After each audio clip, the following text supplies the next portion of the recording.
the veil has been lifted, and live from the Kenyatta University Communication Center, you're just in time for the Friday edition of the KUTV Prime Time News on this 14th day of the month of August. Of course, within the Kenyatta University Television, we've been up and about, particularly within the newsroom, to compile for you reports on matters within the country and also beyond our borders. But before we jump into it, how about we begin it officially?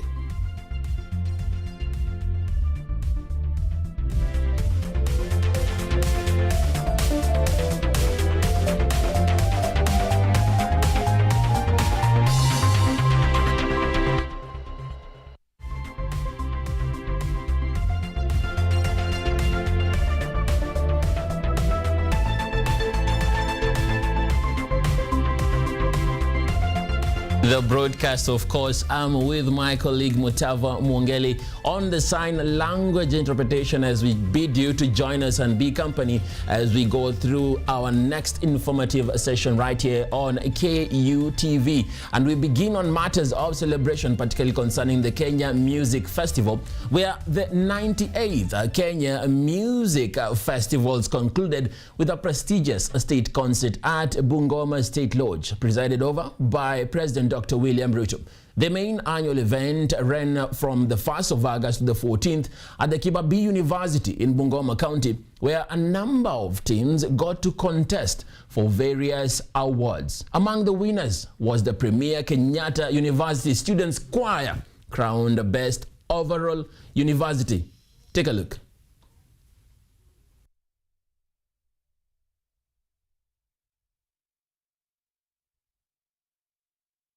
Celebrates artistic talent.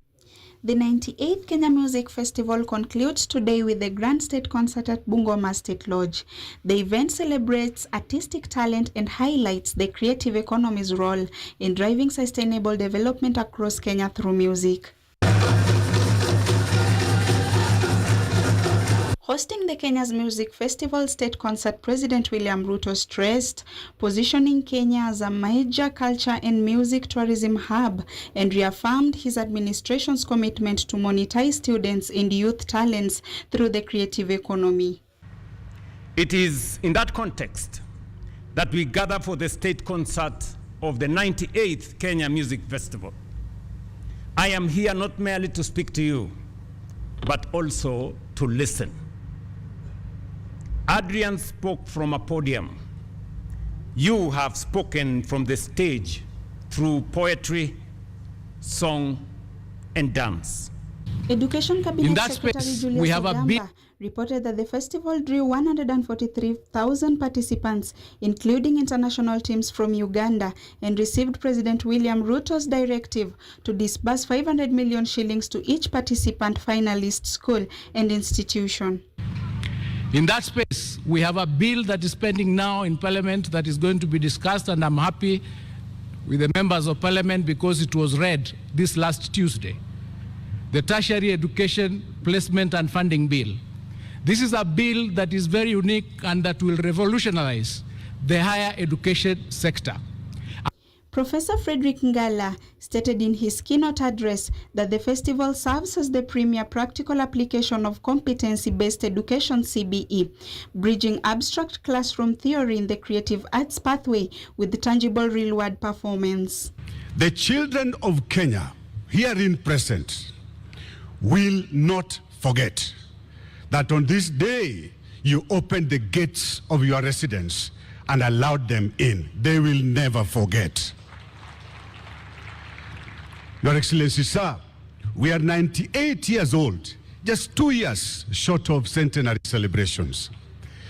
But what is more important to us is that the period between 2022, and I want to repeat, 2022 and 2026 has seen phenomenal growth and development in the field of music in Kenya. Accompanying the president, DP Kithure Kindiki emphasized national unity, community cohesion, and the promotion of the creative economy through youth talent as he celebrates student winners and participants from across the country showcasing diverse cultural performances. Into the future, music, the arts and the creatives are going to help us develop the right national software that will take our nation to the vision of a new Kenya beyond 2030. Listening to the children and pupils and students who have participated here, from toddlers to university students and teachers, music can be a powerful tool for promoting positive values, for promoting patriotism. The festival once again showcased Kenya's rich artistic talent, with music taking center stage in promoting creativity and sustainable development. Reporting for KUTV, my name is Vivian Anyango.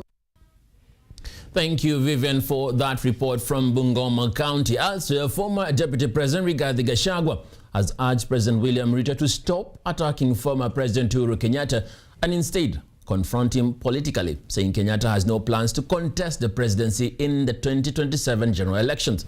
Gachagua made the remarks during his visit to Nakuru County, where he also alleged that leaders from the region have no plans to incite violence, but are politically prepared to take control of the South Rift region. Former Deputy President Rigathi Gachagua has intensified his political attacks against President William Ruto, saying leaders in Nakuru are prepared to engage in peaceful politics as they seek to strengthen their influence in the South Rift region. Gachagua said there are no plans to use violence in their political activities, insisting that the changes they seek will be achieved through the ballot and public participation. The DCP has a great plan to take over the South Rift 100%, and our tour of Nakuru, which has almost 1.2 million votes, is a clear indication of our commitment, intention and dedication to take over the South Rift. But Gachagua did not stop there. He also strongly criticized President William Ruto for what he described as continued attacks against former President Uhuru Kenyatta. Gachagua urged Ruto to leave Kenyatta alone and instead confront him politically, emphasizing that the former president has no plans to contest in the presidency in the 2027 general election. The debate in Kenya today is what is Ruto's performance for 4 years. His lies, his deception, destruction of institutions, bringing the economy to a halt. That is the discussion. And William Ruto is in usual style, trying to divert attention by attacking President Uhuru Kenyatta so that the people of Kenya can abandon that debate and start defending President Uhuru Kenyatta and castigating him and bring the debate around President Uhuru Kenyatta. William Ruto, we want to tell you, you cannot divert the attention of the people of Kenya from that debate. During the visit, Gachagua also addressed the matter involving the officer commanding station at Masongo Police Station, Alphonse Anaswa, calling for legal action to be taken and for the matter to be thoroughly investigated. I've just been called from Kisumu, and they have asked me to tell the people of Kenya that the OCS of Masongo Police Station, Bwana Alphonse Anaswa, did attack and shoot Odhiambo Ojiwa, and he is dead.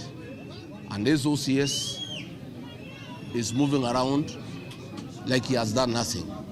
I'm calling upon the arrest of this OCS to be prosecuted for the offense of murder. Gachagua's remarks comes at a time when politics in the Rift Valley region are beginning to take a new direction ahead of the 2027 general election, with leaders from various political camps seeking to strengthen their political influence. For Gachagua, the message is clear. They want to play a bigger role in South Rift politics, but through the ballot and not through violence. Akida Kasim, KUTV. Elsewhere, a number of unlicensed gambling businesses in Embu County have been shut down, with authorities seizing and destroying 57 gambling machines impounded during the raid. Authorities noted the impact of gambling activities going unregulated, with several parents already expressing distress over youth excessive involvement in gambling activities due to A multi-agency crackdown on unlicensed gambling operations in Embu saw authorities seize 57 gambling machines operated in the county without due registration. Embu County Commissioner Maurice Wanyoi says the order seeks to ensure legal gambling activities are carried out in a bid to protect the public.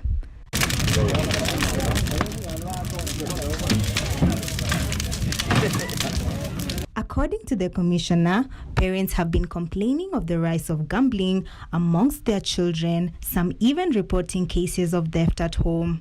Hizi mashini ziko na madhara yake. Kwanza, vijana hasa wale ambao hawajafika umri wa kuwa watu wazima, wale wako shuleni, wanatumia fursa hii hasa baada ya shule kufungwa na kwenda kwa kucheza kamari. Na mbali na kucheza kamari, tumepata ripoti ya kwamba wazazi wanalalamika kwa hawa vijana wanawaibia pesa ili waende kucheza kamari. Apart from being gambling dens, the county commissioner speculated that some of the G centers could be carrying out illegal activities. Hizo sehemu pia zinakuwa kama havens of criminals. Tuko na wale wahalifu wanajificha katika sehemu hizo. Na najua vile wahalifu wana operate. Wanaweza kuwa wanajificha pale na mwishowe na usiku wanaenda kutekeleza maovu katika sehemu mbalimbali. Wanyoi has also directed the Ngao officers and police officers to extend the crackdown across Embu East. The 57 gambling machines were put in flames after the owners were asked to come for them and did not. Na leo hii tuko na mashine 57 ambazo zimenaswa na hii kamati ambayo iliongozwa na Deputy County Commissioner na Sub County Police Commander na wote ambao wanahusika na sehemu hii. So kwanza ile nilisema shukrani kwa ile kamati kwa kazi ambayo mnafanya. Himizo ni kwamba muendelee hivyo ili tuweze kuhakikisha kwamba hizi mashini zinapotea kabisa katika katuzi la Embu. Security authorities around Embu East have vowed to continue with the crackdown in order to end gambling activities in the area for the betterment of society. Shade Mudeu, KUTV. And back to matters politics, where broad-based leaders in Samatia, Nyakach and Sigowet are rallying residents to support President William Ruto's bid for a second term, citing his development agenda and commitment to inclusive governance. Led by President's aide Farouk Kibet and other leaders, they called for greater focus on security and the protection of wananchi. Kibet urged security officers to prioritize serious security threats over petty offenses while challenging voters to elect leaders with proven track records. Nyinyi hamwezi kukubaliana na wale wakora ambayo wanaamini kwa ukabila. Wengine wanaamini kwa kutumwa, hata wanasaliti nyumbani. Timu ni mbili kwa uwanja, wale wengine na sisi. Sasa sisi yetu iko mbele. Tunacheza mpira wa Premier League. Hao bado wako kwa mpira ya FKF. Tunaomba tukutane kama meli imeshavuka. Sisi watu wa Western tumekubali kuunga Mheshimiwa Ruto mkono. Tutamsindio. Now, since the closure of the Migori County Bridge by the Kenya National Highway Authority following damages of raging floods, persons with disabilities residing in the area have had a difficult time. Speaking on behalf of other persons with disability in the county, Ms. Denithia Shati says they are forced to walk as far as 10 kilometers just to be able to get to the other side. Completely cut off. Persons with disabilities are affected by the collapse of the Migori Bridge.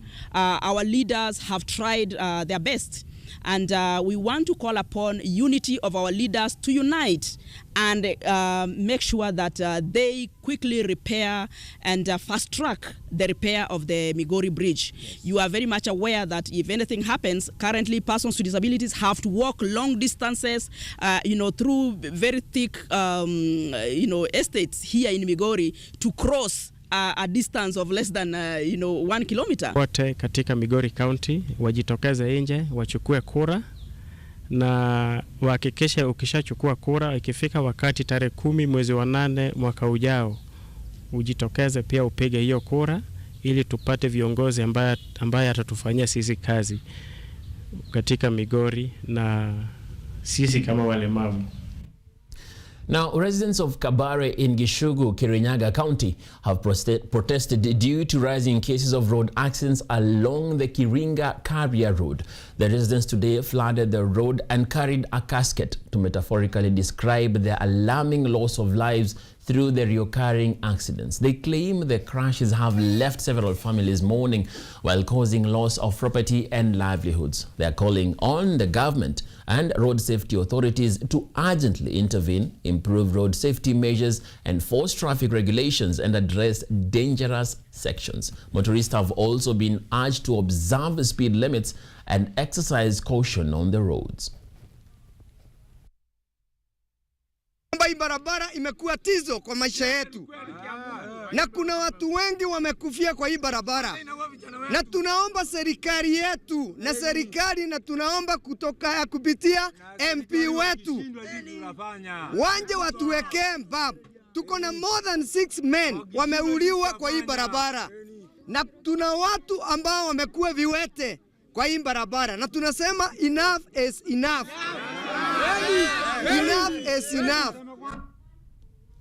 All right, and with that call for caution, we are due our fast break right here on the Friday edition of the KUTV Prime Time News. Don't go too far. We'll be back with more reports for you, and also in store a feature on matters of Gunism. Don't go too far.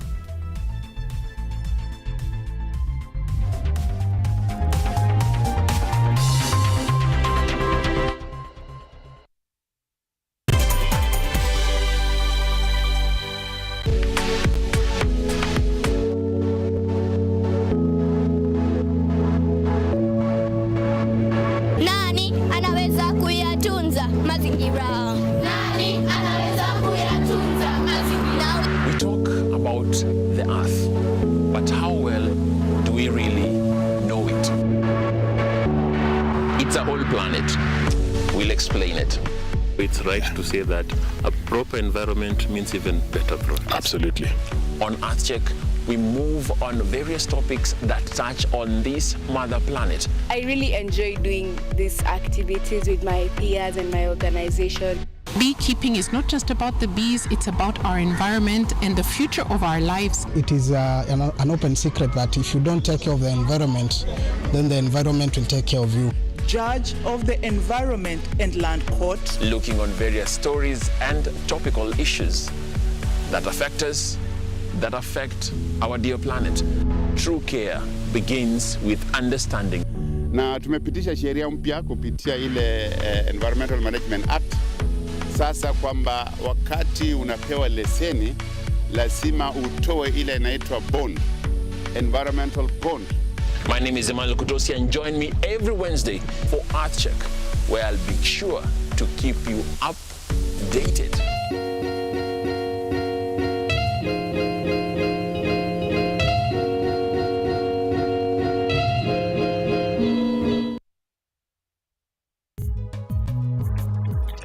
Naam, kila siku watu hutumia lugha ya Kiswahili katika kutagusana katika maisha yao ya kila siku.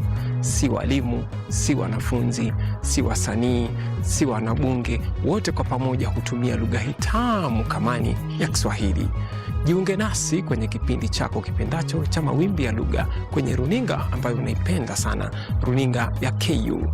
Tukikupa uhondo wa lugha ya Kiswahili tukikudadavulia jinsi ambavyo Kiswahili kinaweza kutumika nyanjani na kote ulimwenguni. Jiunge nami na hodha wako Padironga, tukikupa mkupuo pamoja na kundi zima la wasanii na watu wengine wote ambao wanapenda lugha hii tamu kamani ya Kiswahili.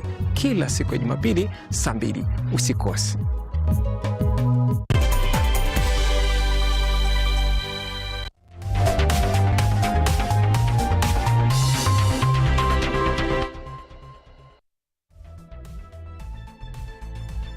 To the KUTV Prime Time News, the Friday edition, of course. And of course, we also invite you to join us on our social media handles at KUTV_Kenya on the X platform and KUTV Kenya across all other social media platforms. Now, let's dive into matters of the environment, where young people have been challenged to take the lead in addressing climate change and transforming their communities. This was during the CCC Global Youth Summit 2026 held at the Premier Kenyatta University as part of African Universities and Communities Climate Week, bringing together youth and other participants to discuss climate action, tree conservation, and also leadership. The Global Youth Summit, held at Kenyatta University, Nairobi, has brought together young people and other stakeholders to discuss climate and environmental challenges, with participants calling for greater youth involvement in finding solutions, protecting the environment, and taking up leadership in their communities. While climate change is something serious, it is not something that is beyond us. It is our way to recognize this is a generational challenge, but prior generations were able to face such and to address them, and that made it possible for us to be present here today.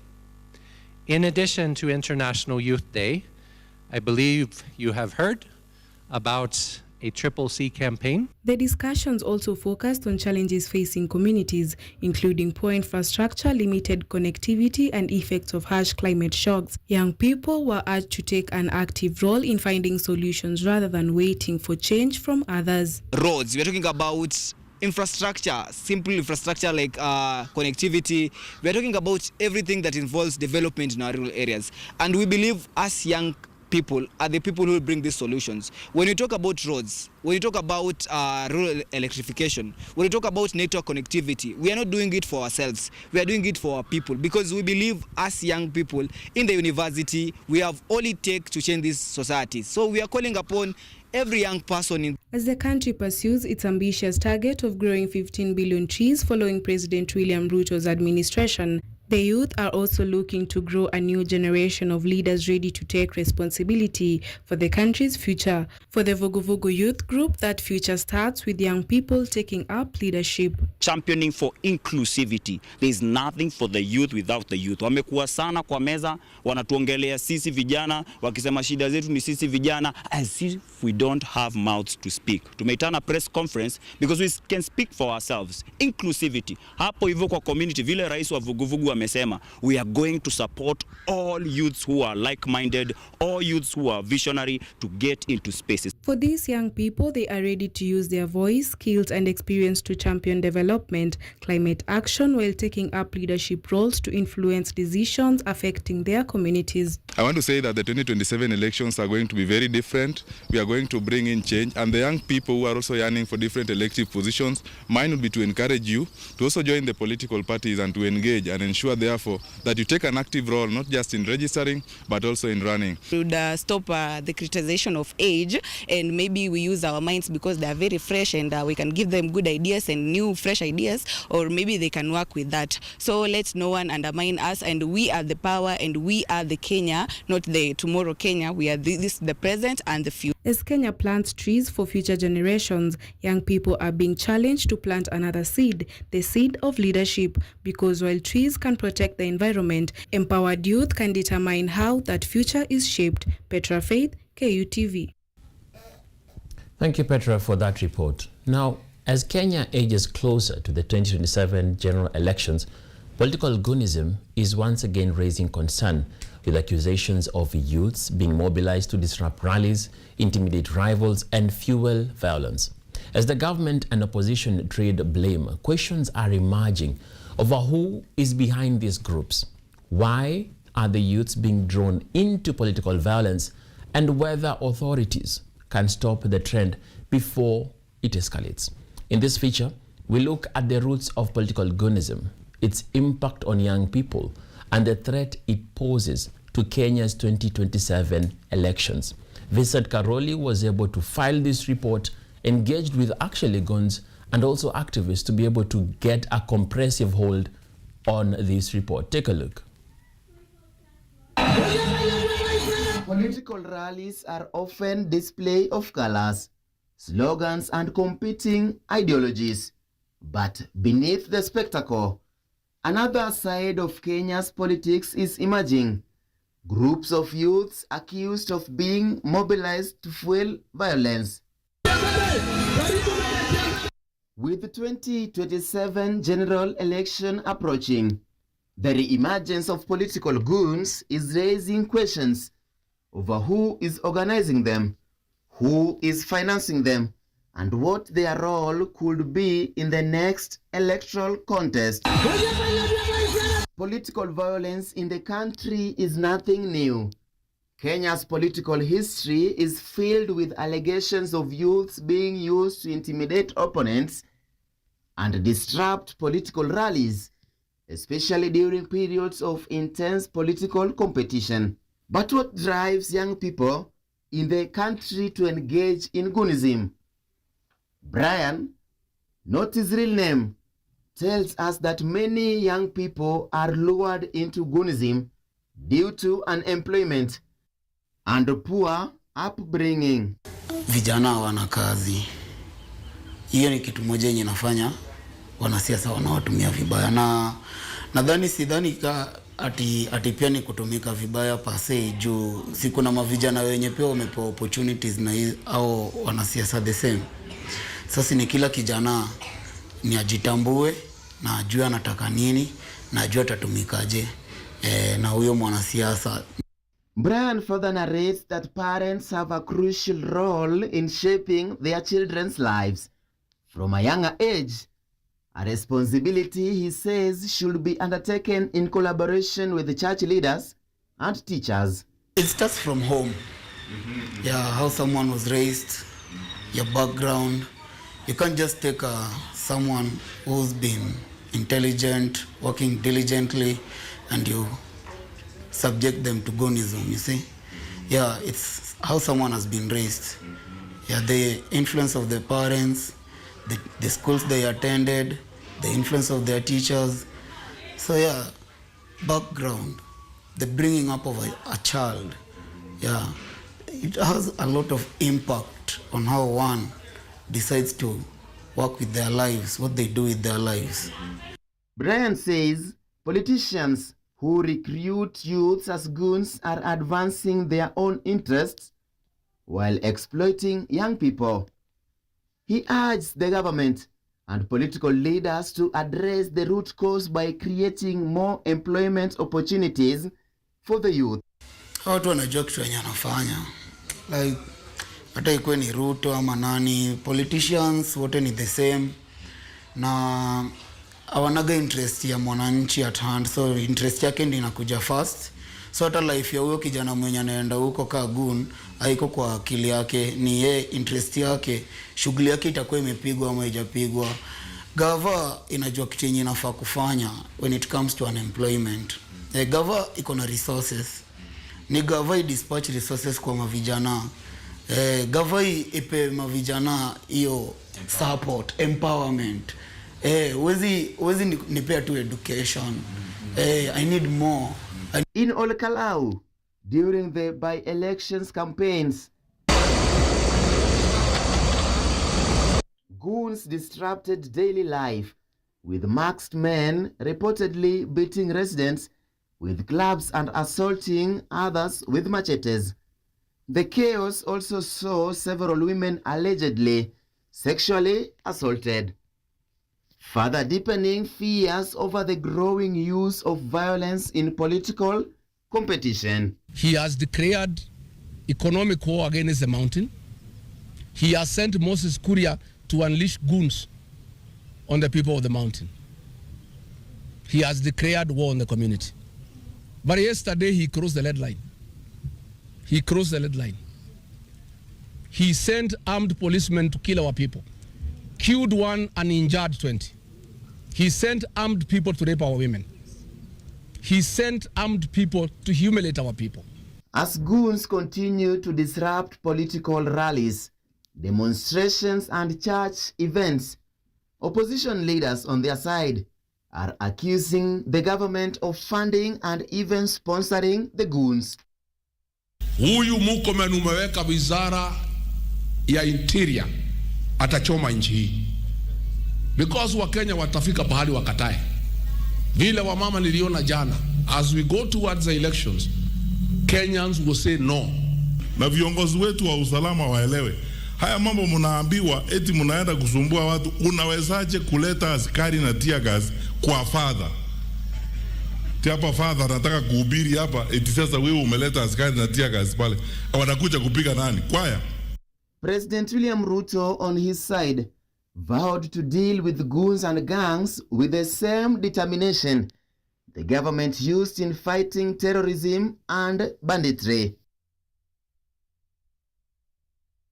Sasa tumekubaliana sisi wote, hata hiyo mambo ya goons tutazima. Kenya lazima iwe ni nchi yenye iko na amani na kila Mkenya ataendesha biashara yake bila amefanya. Now I'm happy that the bishops have come, they have turned around. They want goons to be dealt with. And I'm happy, bishops, that you are now not defending them as your children. So, Bwana IG, the fear the police had that if they deal with these criminals, they don't have public support, is now behind us. Deal with these goons ruthlessly. Grace Akumu, gender activist, says unemployment is a major challenge, leaving youths vulnerable to recruitment as political goons. Akumu alleges that politicians and wealthy business magnates are among those funding and facilitating the recruitment of goons. It is majorly a contributing factor as to why youths are being recruited as goons, as many youths are highly learned but lack job opportunities. Akumu says curbing the issue of political goons requires addressing youth unemployment and holding those who finance and recruit them accountable.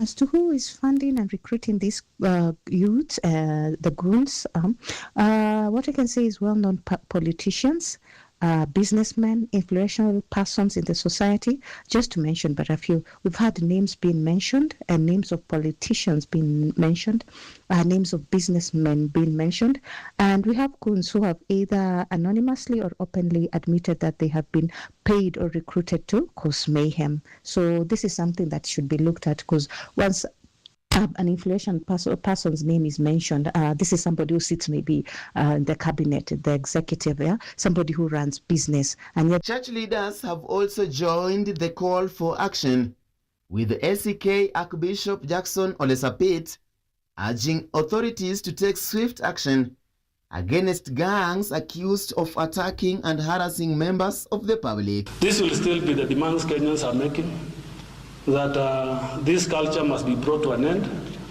but action and justice must be demonstrated by those who are supposed to take care of us. But as political leaders trade accusations over the rise of political violence, questions remain over who is telling the truth.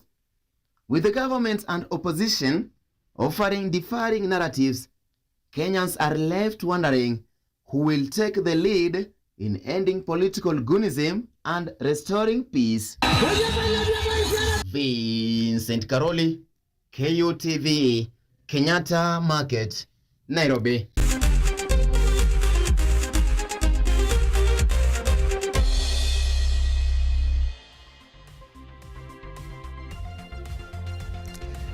We are on to sporty matters. In Swahili, they say michezo, and games do come about in this era. And particularly today, we are looking at Team Kenya, which delivered a strong performance at the 2026 Glasgow Commonwealth Games, with athletics once again leading the country's medal charge. Kenya sent 94 athletes and across the 12 sporting disciplines, with 52 competing in track and field.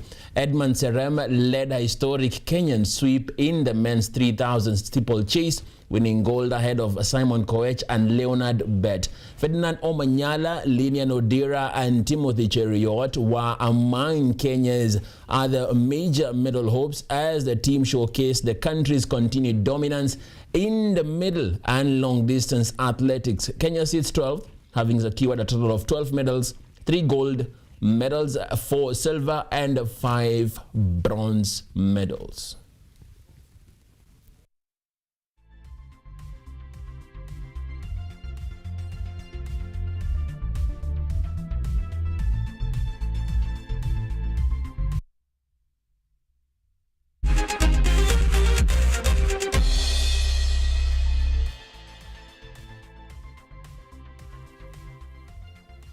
All right, we are ready to jump 48 minutes past the top of the hour, and thank you for choosing KUTV to be your informer tonight. Of course, we're in the middle of the month of August, and I do hope you're having a good one. As we chime into the weekend, I hope you have a good one as well, and also a big thank you to the whole team involved in the production of tonight's broadcast. Thank you to Perpetua and Ngure for ensuring everything is on point, and of course, the one high Hawahu, who's always high and above to ensure everything is on point. To you at home, thank you for choosing KUTV to be your informer tonight. And also, thank you to Yvonne Kemwa, my producer tonight, and Nerea, wherever you are, stay safe, my dear. To all of you, it's good night from me, Emmanuel Kutosi, and Mutava Mwongeli in the sign language interpretation. Good night, and see you on the other side.